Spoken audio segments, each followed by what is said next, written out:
Today on Upfront, making marijuana legal in Wisconsin. Governor Evers makes plans for medical marijuana and decriminalizing the possession of small amounts. Next, Milwaukee County Sheriff Ernell Lucas on the impact on communities of color. Plus, advice for the new governor from a former governor. I'll ask Tommy Thompson how a Democratic governor and a Republican legislature can get things done. And the crisis on dairy farms. Why is Wisconsin losing so many? Covering the issues important to Wisconsin. This is Up Front with Mike Goucher. Hello again, everyone, and welcome to Up Front. This is a big week for Wisconsin's new governor, Tony Evers. Thursday, he'll be laying out his spending priorities for the next 2 years. We already know some of them: increased spending on K-12 education, a middle-class tax cut, and Medicaid expansion. But pushing his agenda forward won't be easy. Evers, a Democrat, will have to find common ground with the legislature controlled by Republicans. So how will he get things done? Today, we're asking a man who also had to deal with a legislature controlled by the other party when he took office, former Republican Governor Tommy Thompson. Governor, good to have you back on the program. Well, Michael, congratulations to you. Thank you. And Lynn for a fantastic life. A life of achievement and success. And I know this is your last program. I'm honored to be on it. I consider you a friend and one of the best reporters and commentators that I've ever met. Very kind of you. No, I mean that Thanks sincerely. very much. Appreciate it. Let's talk a little bit about Thursday. The governor will be giving his address. But he faces a Republican legislature. You faced a Democratic legislature. How do you get things done, given the dynamics that are at play? It doesn't happen overnight. It's going to take time. You got to build trust. You got to be able to show the other side that you actually listen to them and that you can go part way to meet them. It took me over 2 years. My first budget was a budget of fights in and out with the Democrat controlled.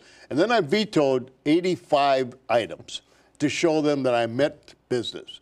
And I called them in right after that. And I said, you know, we can spend the next 2 years just fighting, or we can get along and we can sit down and talk and be able to make peace and be able to get a lot of accomplishments. Which one do you want?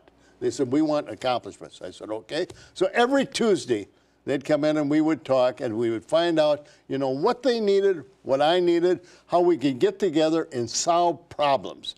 And it takes time. It's not going to happen overnight. And this first budget is going to be one that's going to have a lot of pushing and shoving and giving and taking. And Probably a few vetoes? Is that your guess? I think there should be vetoes. I mean, you got to establish your territory. And you got to be able to establish that you mean what you say, but that you want to reach out to the other side. And I'm sure the Republicans are going to be testing, you know, the strength and the viability and how far they can push and how much they can get done. They have to do that. But sooner or later, the pushing and shoving has got to stop. And the person that's got to lead that is the governor. Just like I had to go and talk to Tom Loftus and Chuck Chvala and all the Democrats who really didn't like me at the beginning. But in the end, they respected me, and today both of those are very close friends of mine. People forget that you had a Democratic legislature to deal with throughout much of your tenure. 12 out of my 14 years were controlled by the other side. So, and we got more things done during those periods than any time before in the history, I think, of the history of the state. Other people would say, well, that doesn't equal what Bob LaFolle did. I would tend to argue with you. Mm-hmm. There were no kind of successes like we had, and it was a bipartisan. It was Democrats and Republicans working together, and that's what the people want. That's what the state needs, that's what the country needs, and that's why Tony Evers is in a tremendous position. He can use the power of the governorship in order to reach out, bring the Republicans in, and make accommodations that are good for the state. Let me push back on that and suggest that politics today, we have a world where the two sides are more hardened. They're more dug in. So. Can you still do the things you got done back in the 80s and 90s in today's political climate? Yes, but it's going to be harder because there's much more partisanship. People are so partisan. That doesn't mean you shouldn't try. Doesn't mean it can't be successful. It's going to take longer. That's why you asked me before the show, is the first budget that important? It's very important.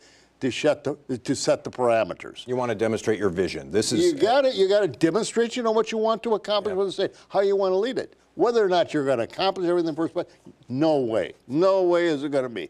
But you can make progress, and that's what it is. It's building on the progress from one day to the next, 1 week to the next, one item after another. And the thing that's really going to amount to this being successful is if you are successful in getting your programs passed, even with, in this case, Republican involvement, and in my case, it was the Democratic involvement.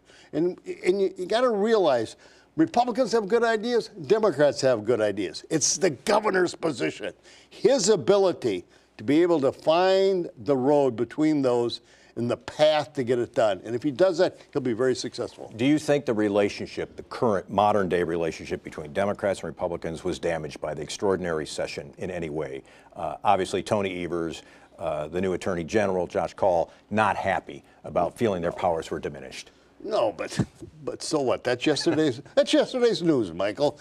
You gotta, as a governor, you have a problem every day. Sometimes it's a bigger problem than that. So you got to move on to the next one. Sure, you can say, you can harp on that, you can hold that in, but the truth of the matter is it's yesterday's news. I asked Governor Evers last week if he'd had a chance to talk with you. I know you've exchanged messages, or at least been messages back, but you haven't had that conversation to pass along. I'm looking forward to it, and I'm expecting him to reach out and say, come on in and we'll talk. Hopefully on prison reintegration is what I really would like to talk to him about. Yeah, which sounds like corrections is definitely, and prison reform is something he's interested in. So. And I am too. So I know. So I think we can find some common ground. And find some common ground, maybe I can help him solve and communicate with some of those Republicans to be able to come together in a bipartisan way. That's what people want. And I think we can accomplish that. I have to ask you about President Trump. I think one of the times you were on the show in the last year or so, or 2 years, you gave him high marks initially. Do you still give him high marks? What did you think? And I'll ask you that. Do you give him high marks? But then the other thing I want to ask you about is a guy William Weld, the former governor of Massachusetts, says he wants to challenge Donald Trump in the Republican primary. Is that a good thing? William Weld wants to challenge anybody that's in power. He's my friend, Bill. But Bill's that way. And I give him credit. I like Bill Weld. Mm-hmm. And I think it's wonderful that everybody gets challenged. That's good. That's good for the system. But I think Donald Trump, policy-wise, strong military, better